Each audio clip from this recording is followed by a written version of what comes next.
Okay. He doesn't have to worry as much about losing all of his mana. It just comes down to his play.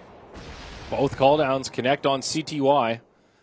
And that will delay their push. So let us go grab these runes. RTK completes his Midas 16 minutes in. That's a pretty good timing for the Phoenix. Core item on her, whatever it is. Need to get that level 16 maxed out Supernova ASAP. It helps a lot. Maybe not even 16, but even each subsequent level at a certain time period in the game is really important. Because it's completely scaled based on the average attacks that a team is going to be able to get. And Supernova 5 attacks, not very much. But once you bump that up to 8 instantly or really rapidly and they don't expect that, then sometimes you're just like, oh, wow, I thought I could kill that, but now I actually can't kill that, and I'm in a bad spot. And the gold as well is nice. Phoenix's farming methods are a little weak, so being able to just power level into like a Shiva's or other utility item is really nice. Lanham coming in to try and set up on Illidan. Can they find him with the shackles, or telekinesis rather? Yes, they can. YJ doing some decent damage. Lanham will be able to finish him off with the stolen blink. Nice gank there, and continuing to slow down the progression towards that Battle Fury. Still not able to buy it, holding on to all that unreliable gold. Probably should have blinked into the trees there. I guess he wasn't expecting Rubik to be able to blink after him, but I mean, it's very easy at that point, so I think he was just a little worried. He almost didn't make that, really. Tier 1 tower, mid lane goes down. CTY gets credit for the kill, and up top, Razor will finish off that tower. VP starting to lose some of their access points here, and eHome jumping right back into the lead as they take map control. It's looking like an eHome victory at this point, at least. They definitely have the advantage. Their observer wards are aggressive. I mean, VP has one down currently, but that's about it. And VP's items aren't scaling nearly as well. The Battle Fury delay on Anti-Mage means that it's just going to delay his Battle Fury, which will delay how well he's able to split push later. Like, you can't get a Battle Fury the same time as the Storm gets a Bloodstone. It's just so dangerous. Yeah, because that's the time when Storm can really get aggressive. Also farm very effectively. Yeah, he might even finish his Orchid before the Anti-Mage has his Diffusal Blade. And if that's the case, I just don't see VP winning this game. Or before the Manta, rather. Oh, yeah. What did I say? Diffusal Blade. Yeah, I have no idea why I said that. So I don't think I've ever seen an Anti-Mage buy a Diffusal, but... the wrong choice. Definitely the wrong choice. Yeah, well, Phobos, we'll see what he can do with his Blink Dagger. Still haven't really seen him get that active, even though he picked it up just a couple minutes ago. The Gyro, he's going for the SNY build. No mech on VP, and they are just not really in fighting shape here. Looks like a rotation onto DDC. Could be coming down this way, but Lanham's right there. Telekinesis onto Lil, pulling back in. Do they have any follow-up damage? Yep, they sure do. CTY's here, zipping all around. LSA off the mark, hard to connect. Lil just barely, but just tickles as he bottles through it. Double damage rune on, but Phobos will live. Gets a Bloodstone charge out of that. Not terrible for Storm. He would have liked the double kill, but just a little too tough against Earthshaker when he's got Tranquil Boots. Up top, ROTK and FNG going at it. There, the ward, Shackles, solo kill for the support on Virtus Pro. Oh, let's get the courier too? Oh, right away. 14 HP. And had a gem on it too. If he would have gotten that kill, that would have been insane. Oh my, yeah, that would have been huge. Just imagine if he ganked a little bit later there, and he would have transferred the gem to himself. That would have been a huge loss. 19 minutes in, just hand the gem over right away. Yeah, to the team that's losing. That's a mistake, definitely. That is one sure way to get the other team back into that game. Just hand them a free gem on a silver platter. You don't have a decent lead, but nothing that's insurmountable. Only 3K net worth, 2K experience. Yang here with his mech complete, just about 1,000 gold away from his BKB. Nice well-rounded Razor build here. Very combative. Makes a lot of sense based on how eHome have been approaching this game so far.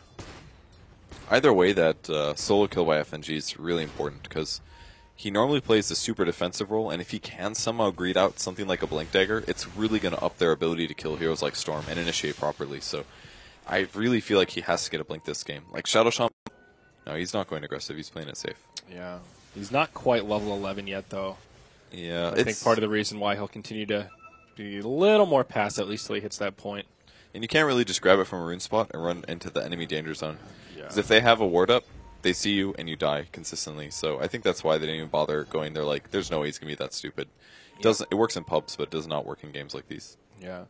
Smoke rotation up top from VP. CTY might get caught out here. He breaks the smoke on about half the heroes and just walks away. Take a look at their intel here. Drops the Remnant for some extra vision. VP just can't get these smoke ganks to work this game, Pert. Yeah. That's the third failed smoke. They probably should have led with Earthshaker, but even still, finding that kill was tough. They didn't have vision. They just placed this observer ward down. Yep. Probably after the storm. So that's a bit unfortunate. If that ward was there, they would have had him. Well, VP will find a very minor victory in the bottom lane as they deny that Tier 1 tower and repel the push. Big TP rotation. Rocket set up here onto Yang. He'll try to TP home. That's unfortunate. Okay. And I think that's just a dead Razor. That's... He can't even mech now because his mana's drained. Oh, no. He gets off the Eye of the Storm, but the rest of his team just leaves him high and dry. They hide in the tree line. They try to TP home. There's a lot of dead trees here. Can they find him? Illidan gets credit for that one. ROTK doesn't have the Icarus dive up for another 15. He doesn't have Hex. 3 seconds. That's a dead ROTK. There's nothing he could do. Even if he gets off the Supernova there, he's going down no matter what. Still not level 11. 2-for-0 exchange here. VP, that's pretty solid. 2 kills they didn't have before, as now Illidan has his Battle Fury and progress towards a Yasha. A bit of a painful TP from the Razor, I dare say. Yeah. I guess it is nighttime, so he just didn't see the rocket get cast, I guess. Yeah, I guess so. He did get the reflected damage. I don't know. I'm observing, so it's easy to see. But if you're playing, you just miss stuff like that sometimes. And he casted his TP, and then he saw the missile coming, then he canceled it and started running, and bam. The mana drain and no mech for him, and his survivability goes drastically down. That's actually something that's pretty significant and might influence fights. If Anti-Mage does go on Razor, drains his mana, and they don't get the mech off, that's 2,300 gold item. That's an overpriced chainmail.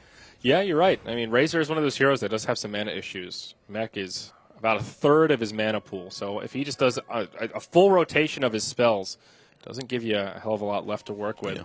Roche falls in favor of VP. The Aegis goes the way of the Anti-Mage, and putting those Rost awards to good use, as we talked about in the draft. Definitely one advantage that this support brings to the table is Roche on control.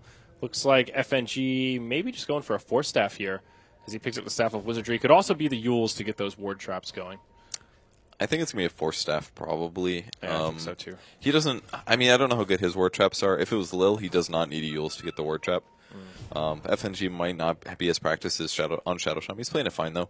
But I think it's going to be a Force to help save people that get pulled by the Storm. If you can at least limit the amount of static remnants that they get hit by, it is some damage, and it forces Storm to ball a little bit more.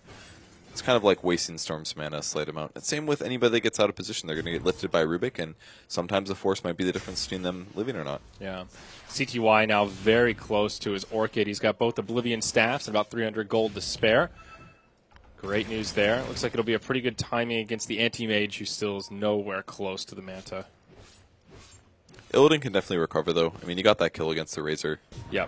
He's number 2 on net worth now. I mean, that's a big jump relative to where he was 5 minutes ago. But Anti-Mage's advantage is also staying way far ahead of your opponents in terms of farm. Since his base stats are pretty weak, his strength gain is horrible, and he doesn't have very much disable. So, you know, he's definitely a little bit weak here. 1.2 strength per level is almost nothing.